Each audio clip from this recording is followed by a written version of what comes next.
दोस्तों, मेरा नाम है कुमकुम बिनवाल। कुछ दिन पहले देश की सबसे बड़ी अदालत ने चुनाव आयोग को लेकर जो बातें कही थी वो पीएम मोदी की आज की इन तस्वीरों पर बिल्कुल फिट बैठती हैं। दोस्तों, आज गुजरात में दूसरे और आखिरी दौर का मतदान भी हो गया। पीएम मोदी पिछले कई दिनों से गुजरात में ताबड़तोड़ रैलियां तो कर ही रहे हैं, लेकिन खुद वोट देने के बाद भी ऐसा लगा जैसे पीएम मोदी कोई मिनी रोड शो कर रहे हैं। दोस्तों, जब गुजरात वोट कर रहा है उसी पल पीएम मोदी भी गुजरात में वोट डालने गए। लेकिन जब आप मतदान करते हैं तो आप सिर्फ मतदाता होते हैं। उस वक्त ना तो आप पीएम होते हैं ना आप सीएम होते हैं, क्योंकि इस देश में एक सामान्य नागरिक, एक गरीब आदमी के वोट की कीमत भी वही है जो प्रधानमंत्री की है। वोट सबका बराबर है।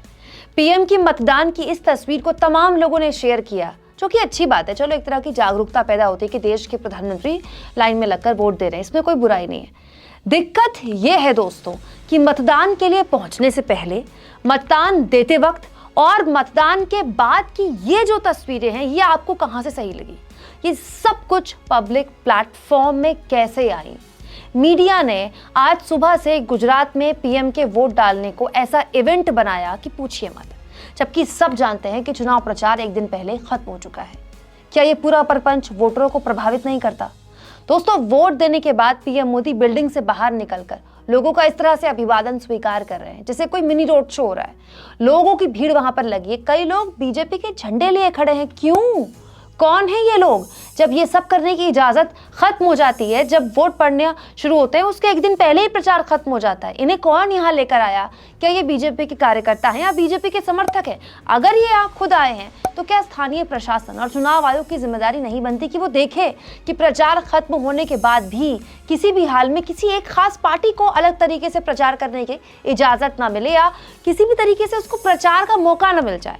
हैरानी इस बात की है कि रूबिका लियाकत और श्वेता सिंह जैसे एंकर मोदी जी के इस तरह मतदान करने और उससे क्रिएट किए गए मीडिया इवेंट को सही करार देते दिखाई दिए।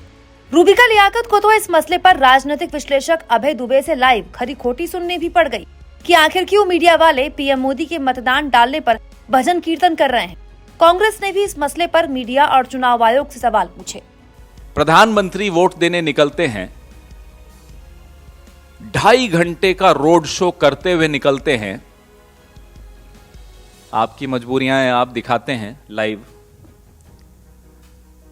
चुनाव आयोग की क्या मजबूरियां हैं कि वो लाइव भी देखता है, चुप भी रहता है। गांधी जी के 3 बंदर हुआ करते थे, उन्हें कुछ दिखाई नहीं देता, उन्हें कुछ सुनाई नहीं देता। दोस्तों, जिस मीडिया को पीएम की इन तस्वीरों पर सवाल उठाने चाहिए थे, पूछना चाहिए था कि पीएम क्यों इस तरह का प्रचार कर रहे हैं, तब जबकि प्रचार करने की किसी भी पार्टी को इजाजत नहीं है। वो मीडिया इन तस्वीरों पर मोदी का गुणगान कर रहा है। क्या किसी दूसरे दल या किसी नेता को एक फुटेज मिलती है?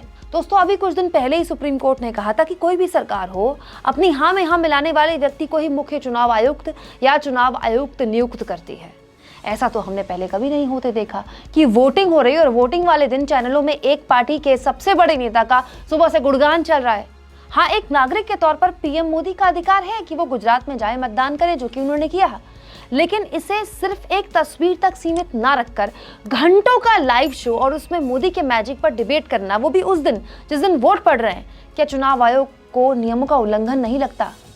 क्या चुनाव आयोग की इस पूरे मामले में जवाबदेही नहीं बनती? दोस्तों, क्या आपको लगता है कि इस पूरे मामले में चुनाव आयोग को एक्शन लेना चाहिए?